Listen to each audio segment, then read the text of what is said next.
குற்றம் நடந்த பிறகு ஒருவேளை குற்றவாளியை உடனடியாக கைது செய்யாமல் விட்டிருந்தா அல்லது குற்றவாளியை காப்பாற்ற முடிவு செஞ்சிருந்தாலோ அரசை நீங்கள் குறை சொல்லலாம். ஆனால் சில மணி நேரத்துக்குள்ள குற்றவாளியை கைது செஞ்ச பிறகும் குற்றம் சம்பந்தப்பட்ட ஆதாரங்களை எல்லாம் திரட்டின பிறகும் அரசை குறை சொல்றது அரசியல் ஆதாயத்துக்கான தவிர உண்மையான அக்கறையோடு செயல்படுவதில்லை என்பதை இந்த மாமன்றத்தில் நான் பதிவு செய்ய விரும்புகிறேன். மாண்புமிகு பேரவைத் தலைவர் அவர்களே, 24/12/2024 அன்று பிற்பகல் சென்னை மாணவி ஒருவர் கொடுத்த புகாரின் அடிப்படையில் கோட்டூர்புரம் அனைத்து மகளிர் காவல் நிலையத்தில் உடனடியாக வழக்கு பதிவு செய்யப்பட்டுச்சு. உடனடியாக தீவிர விசாரணை மேற்கொள்ளப்பட்டுச்சு. மறுநாள் காலையிலே இந்த சம்பவத்தில் ஈடுபட்ட குற்றவாளி ஞானசேகரன் காவல்துறையால் கைது செய்யப்பட்டார். இது காவல்துறை எடுத்த துரிதமான சரியான நடவடிக்கை. இருந்தாலும் எதிர்க்கட்சி என்ன குற்றச்சாட்டு சொல்றாங்க? முதல் தகவல் அறிக்கை கசிந்தது தொடர்பாக பேசுறாங்க. அதுக்கு காரணம் யாரு? ஒன்றிய அரசின் கீழ் செயல்படுகிற என்ஐசி, நேஷனல் இன்ஃபர்மேட்டிக்ஸ் சென்டர், தேசிய தகவல் மையம். அது நம்ம காவல்துறையால் உடனடியாக சுட்டிக்காட்டப்பட்டு அதற்கு பின்னால் அந்த தொழில்நுட்ப கோளாறும் சரி செய்யப்பட்டிருக்கிறது. அது தொடர்பாக அந்த அமைப்பும் நிறுவனமும் விளக்கம் கொடுத்து கடிதமும் எழுதியிருக்கிறாங்க. என்எஸ்சியிலிருந்து கடிதமும் எழுதியிருக்கிறாங்க. அடுத்து பாதுகாப்பு இல்லை, கேமரா இல்லை, 19 ரூபா சொல்ற குற்றச்சாட்டும் உண்மை இல்லை. சம்பவம் நடந்த வளாகத்தில் சுற்றி இருக்கக்கூடிய பகுதிகளில் இருந்த கண்காணிப்பு கேமராக்கள் உதவியோடு தான் குற்றவாளி அடையாளம் காணப்பட்டு கைது செய்யப்பட்டிருக்கிறார். மூன்றாவது குற்றச்சாட்டு, முதல் தகவல் அறிக்கை வெளியானதை வச்சுட்டு யார் அந்த சார் அப்படின்னு கேட்குறீங்க. மாண்புமிகு உயர்நீதிமன்ற உத்தரவுப்படி நியமிக்கப்பட்ட சிறப்பு புலனாய்வு குழு தான் இப்போ இந்த புகாரை விசாரிக்கிறாங்க. கைது செய்யப்பட்ட குற்றவாளி குண்டர் சட்டத்தின் கீழ் சிறையில் அடைக்கப்பட்டிருக்கிறார். இந்த புலன் விசாரணையில் வேற யாராவது குற்றவாளி இருக்காங்களான்னு தெரிய வந்தா, அது யாரா இருந்தாலும் சரி, மீண்டும் மீண்டும் சொல்றேன், அது யாரா இருந்தாலும் சரி, அவங்க மேல தயவு தாட்சணமே இல்லாம காவல்துறை கடுமையான நடவடிக்கை எடுக்கும். இதை இந்த அவைக்கு 100% உறுதியோடு நான் சொல்லிக்கொள்கிறேன். அதில் எந்த மாற்றம் கிடையாது. அது மட்டுமல்ல, இன்னும் முக்கியமானது, இந்த வழக்கில் விரைந்து விசாரணை மேற்கொண்டு 60 நாட்களுக்குள்ள குற்றப்பத்திரிகையும் தாக்கல் செய்யப்படும். அதோட சிறப்பு நீதிமன்றம் மூலம் இந்த வழக்கை விரைந்து விசாரிக்க அனைத்து முயற்சிகளையும் அரசு எடுத்து குற்றவாளிகளுக்கு உச்சபட்ச தண்டனை கிடைப்பதை உறுதி செய்யும் என்பதை இந்த அவைக்கு நான் மீண்டும் உறுதியோடு தெரிவித்துக் கொள்கிறேன். நான் எதிர்க்கட்சிகளை கேட்க விரும்புவது, யார் அந்த சார் அப்படின்னு சொல்லி குற்றம் சாட்டுறீங்க. உண்மையாக உங்ககிட்ட அதுக்கு ஆதாரம் இருந்தா உயர்நீதிமன்ற உத்தரவுப்படி அமைக்கப்பட்டிருக்கக்கூடிய அந்த சிறப்பு புலனாய்வு கட்டுக்கொண்டு கொடுங்க, அதை சொல்லுங்க. ஆதாரம் இருந்தா அதை யார் தடுக்க போறா? அதை விட்டுட்டு ஒரு மாணவி சம்பந்தப்பட்ட சென்சிட்டிவான வழக்கில் வீண் விளம்பரத்துக்காக, குறுகிய அரசியல் லாபத்துக்காக மலிவான செயலை மீண்டும் மீண்டும் ஈடுபட வேண்டாம் என உங்ககிட்ட நான் கேட்டுக்கிறேன். இந்த அரசை பொறுத்த வரைக்கும் பெண்களுக்கு எதிரான குற்றங்களை இரும்பு கரம் கொண்டு அடக்கும். இந்த ஒரு சம்பவத்தை வச்சு பெண்களுக்கு பாதுகாப்பே இல்லாமல் இருக்கிறது போல ஒரு சதி தோற்றத்தை உருவாக்க பல முயற்சி செய்யறாங்க. நான் நிச்சயமா சொல்றேன், இது மக்கள் மத்தியில் நிச்சயமா ஈடுபடாது. ஏன்னா நமது அரசு வந்ததுல இருந்து பார்த்திருக்கீங்க, பெண்கள் பாதுகாப்புக்கு எவ்வளவு முக்கியத்துவம் கொடுக்கிறோம், பெண்கள் எதிரான குற்றங்களை எவ்வளவு நடவடிக்கை எடுத்திருக்கிறோம் என்பது தமிழ்நாட்டு மக்களுக்கு நல்லா தெரியும். குறிப்பா பெண்களுக்கு எதிரான வழக்கில் 86 விழுக்காட்டுக்கு மேல 60 நாட்களுக்குள்ள குற்றப்பத்திரிகை தாக்கல் செய்யப்பட்டிருக்கு. பள்ளிகள், கல்லூரிகள், பொது இடங்கள்ல பெண்கள் பாதுகாப்பு பற்றி 2,39,000க்கு மேற்பட்ட விழிப்புணர்வு நிகழ்ச்சிகளை நடத்தி இருக்கிறோம்.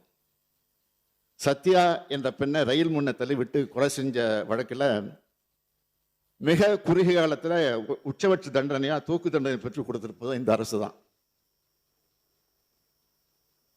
பெண்கள் மற்றும் குழந்தைகள் மீதான குற்றங்களுக்கு எதிராக இந்த அரசு எடுத்து ஒரு நடவடிக்கைகளை பாராட்ட மனம் இல்லைனாலும் பரவாயில்ல, வீண்படியை சுமத்தாமல் இருந்தா அதுவே போதும். மாண்புமிகு நீதிமன்றமே எதிர்க்கட்சி வழக்கறிஞரை பார்த்து பெண்களின் பாதுகாப்பு தொடர்பான உண்மையான அக்கறையோடு செயல்படுறதை விட்டுட்டு இந்த வழக்கில் ஏன் அரசியல் கணத்தோடு செயல்பட்டீங்கன்னு கேட்டு தான் நான் இங்கே நினைவுபடுத்துகிறேன். நீதிமன்ற அறிவுரையை பின்பற்றி வீண் அரசியலை தவிர்த்தால பெண்களுக்கு பாதுகாப்பு கொடுப்பதற்கு அது பேருதவியாக இருக்கும்னு தெரிவிச்சுக்க விரும்புகிறேன். இன்னைக்கு தமிழ்நாடு பெண்களுக்கும் குழந்தைகளுக்கும் பாதுகாப்பு மாநிலமாக திகழுது.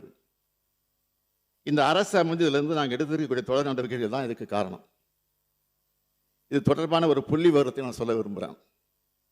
இந்தியாவிலேயே பெண்களுக்கு பாதுகாப்பான முதல் 10 மாநகரங்களில் நம்ம கோவையும் சென்னையும் இருக்கு. பெண்கள் அதிகம் பேர் வேலைக்கு செல்லும் மாநிலம் தமிழ்நாடு தான் முன்னிலையில் இருக்கு. 10 லட்சத்துக்கு உட்பட்டு இருக்கக்கூடிய மக்கள் தொகை உள்ள சில சிறிய நகரங்களில் திருச்சி, வேலூர், ஈரோடு, சேலம், திருப்பூர் ஆகிய 5 நகரங்களும் முதல் தரவரிசையில் பாதுகாப்பான நகரங்களாக இருக்கு.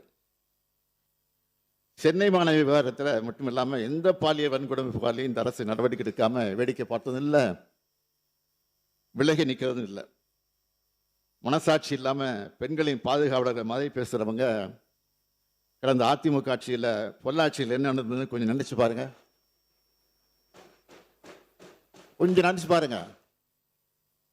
பொள்ளாச்சியில் நடந்தது ஒரு பெண் சம்பந்தப்பட்ட பாலியல் குற்றம் இல்லை, தொடர்ச்சியா பல பெண்களுக்கு பாலியல் வன்கொடுமை 2 வருஷமா நடந்திருக்கு.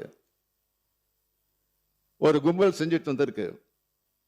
அன்றைய அதிமுக ஆட்சி எந்த நடவடிக்கை எடுக்கல. சிபிஐ கிட்ட இந்த வழக்கு போன பிறகுதான் உண்மையெல்லாம் வெளிச்சத்துக்கு வந்துச்சு. பாதிக்கப்பட்ட பெண்களில் ஒருவர் தனக்கு நேர்ந்த கொடுமையை பற்றி தன்னோட அண்ணன்கிட்ட சொல்றார்.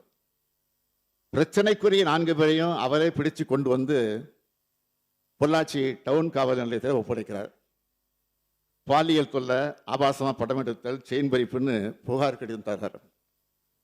வீடியோக்கள், செல்போன்கள் ஆகியவற்றில் 4 குற்றவாளிகளையும் இவங்க ஒப்படைக்கிறாங்க. இதனை பெற்றுக்கொண்ட போலீசார் வழக்கு பதியல, எல்லோரையும் விடுவிச்சிட்டாங்க. இதுதான் அன்றைய முதல்வர் சார் ஆட்சியில சட்டம் ஒழுங்கு லட்சணம்.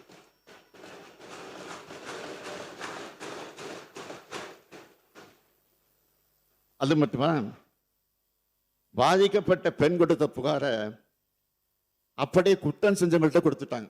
அந்த புகாரை குற்றம் யார் செஞ்சிருக்காங்களோ அவங்கள்ட்டே கொடுத்துட்டாங்க. இதை அடுத்தது அதிமுக பிரமுகர் வார் நாகராஜன் பாதிக்கப்பட்ட பெண்ணோட அண்ணனை தாக்குகிறார். அந்த புகார் மேலே நடவடிக்கை எடுக்காத அரசு தான் அதிமுக அரசு. பிரச்சனை பெருசாக தெரிஞ்சதும் இதில் சம்பந்தப்பட்ட முக்கிய நபரான திருநாவுக்கரசை கைது செய்யாம ஏதோ 3 பேரை கைது பண்ணி கணக்கை முடிக்க பார்த்தாங்க.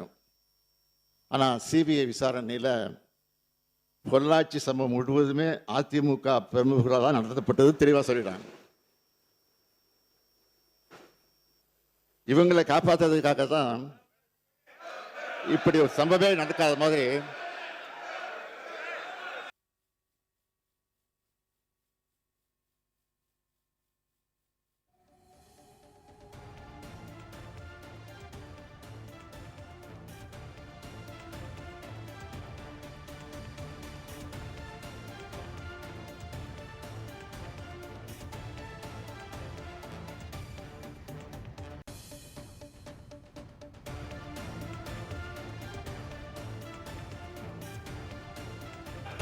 தம்பி உட்காருங்க, அவங்க விளக்கம் சொல்லட்டு. நான் பேச முடிச்சிடுறேன். உட்காருங்க, விளக்கம் சொல்றான். நீங்க சிஎம், நீங்க உட்காருங்க. சிஎம் பதில் சொல்லி முடிக்கட்டு. நான் வாயில் உட்காருங்க, உட்காருங்க, நீ உட்காருங்க. நீங்க உட்காருங்க.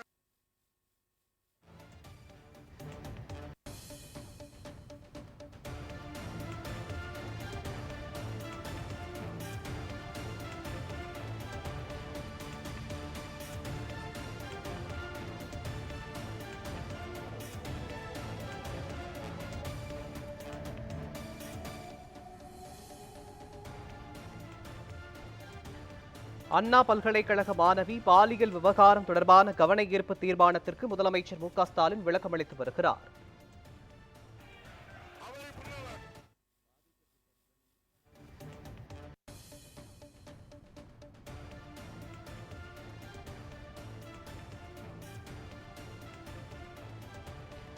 அண்ணா பல்கலைக்கழக மாணவி பாலியல் விவகார சம்பவம் தொடர்பாக கவன ஈர்ப்பு தீர்மானத்திற்கு முதலமைச்சர் மு.க.ஸ்டாலின் விளக்கம் அளித்திருக்கிறார்.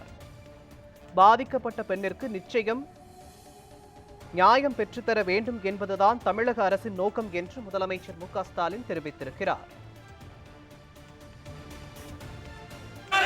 அதிமுக பிரமுகர் நடக்கிறாங்கன்னு தெளிவா சொல்லிட்டாங்க. இவங்களை காப்பாற்றுறதுக்காகத்தான் இப்படி ஒரு சம்பவமே நடக்காத மாதிரி அந்த அதிமுக அரசு ஒரு பெரிய நாடகமே ஆடிச்சு. இதனாலதான் நான் போய் சொன்னேன், பொல்லாத ஆட்சிக்கு சாட்சியே புள்ளாட்சி தான் அப்படின்னு சொன்னேன். இப்படி பெண்களுக்கு எதிரான ஆட்சி நடத்திய சாருங்கள்லாம் இப்போ பேட்ஜ் அணிஞ்சிக்கிட்டு வந்து உட்கார்றாங்க. இப்போ பேட்ஜ் அணிஞ்சிக்கிட்டு உட்கார்ந்து மட்டும் போயிட்டாங்க பாதியில்.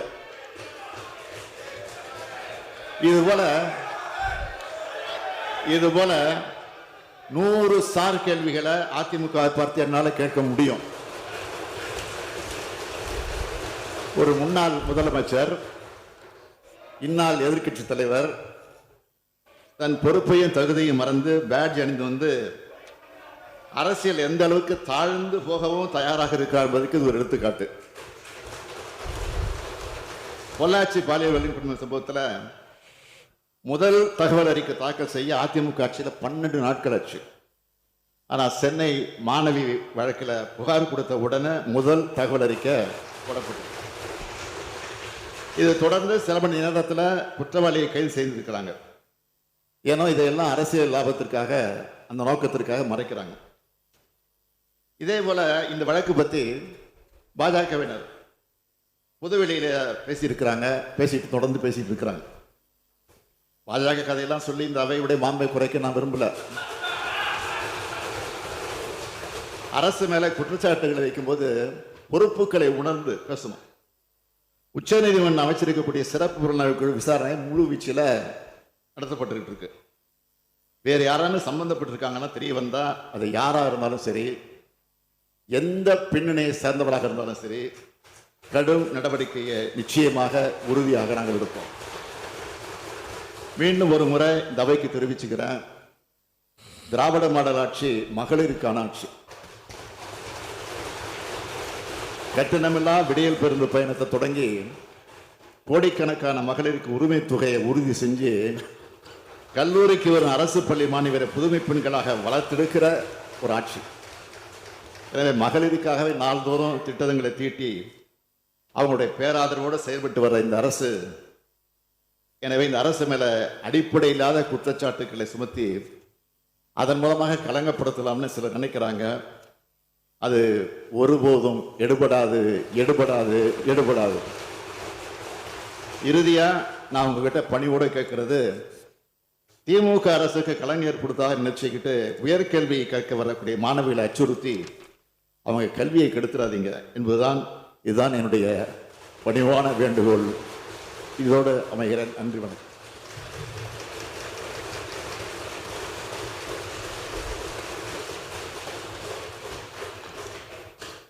மாண்புமிகு உறுப்பினர் உதயகுமார் அவர்கள் பேசும்போது சட்டத்தை வளைக்காதீர்கள்.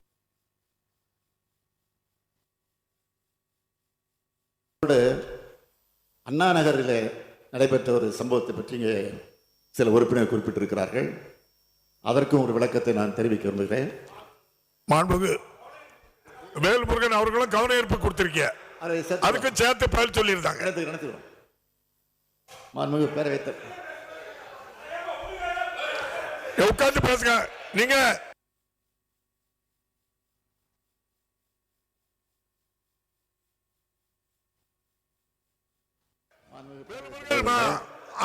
முதல்வர் சொல்லிட்டாங்க, உட்காருங்க. அண்ணா நகர் வழக்கு பிளீஸ் உட்காருங்க. வேல்முருகன் வேல்முருகன் வேல்முருகன்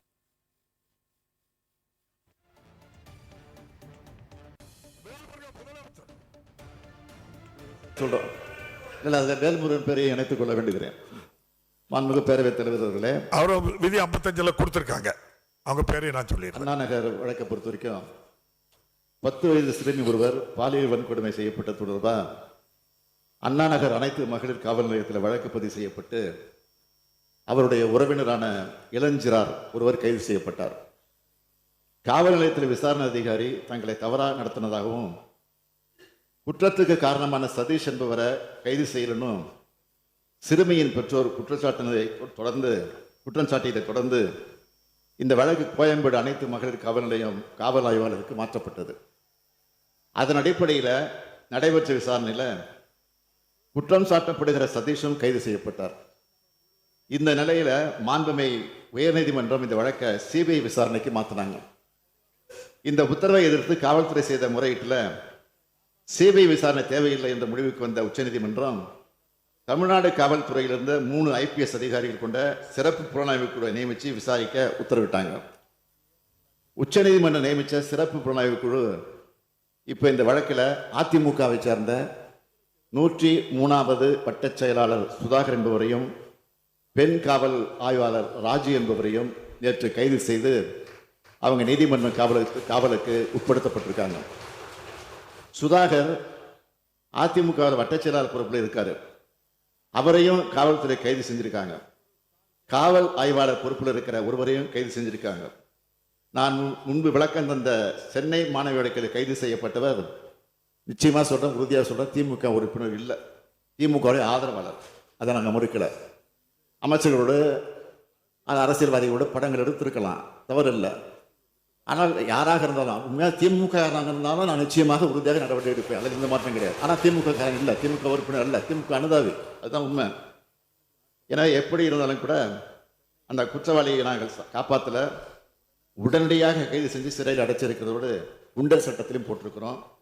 என்னுடைய அரசை பொறுத்த வரைக்கும் எந்த கட்சியாக இருந்தாலும் எந்த தனிப்பட்ட நபராக இருந்தாலும் சரி, ஏன் காவல்துறையாக இருந்தாலும் சரி, பெண்களின் பாதுகாப்பு தான் முக்கியமே தவிர நாங்கள் எதையும் எதிர்பார்ப்பதில்லை. ஆகையால் எதிர்க்கட்சி நண்பர்களை நான் கேட்டுக்கொள்ள விரும்புவது, குற்ற செயல்கள் எதுவாக இருந்தாலும் குற்றவாளிகள் யாராக இருந்தாலும் நேர்மையா நியாயமா கடுமையா நடவடிக்கை எடுத்து வருகிற அரசை குறை சொல்லாமல் பெண்களுடைய பாதுகாப்பு தங்களால் என்ற ஒத்துழைப்பை அனைவரும் அரசுக்கு வழங்கிட வேண்டும் என்று கேட்டு அமைகிறேன்.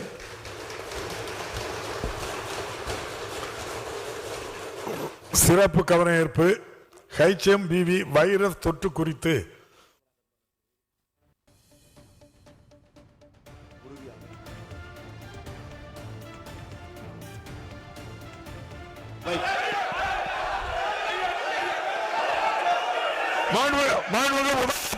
சிபிஐ விசாரணையில பொள்ளாச்சி சம்பவம் முழுவதுமே அதிமுக பிரமுகர் தான் நடக்கிறாங்கன்னு தெளிவா சொல்லிட்டாங்க.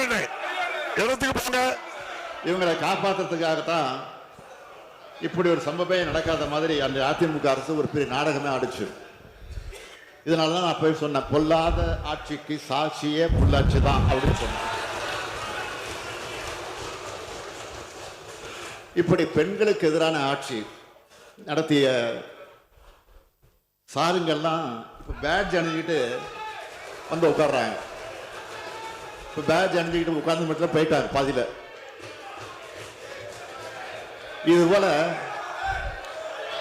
இதுபோல 100 சார் கேள்விகளை அதிமுக பார்த்து என்னால் கேட்க முடியும்.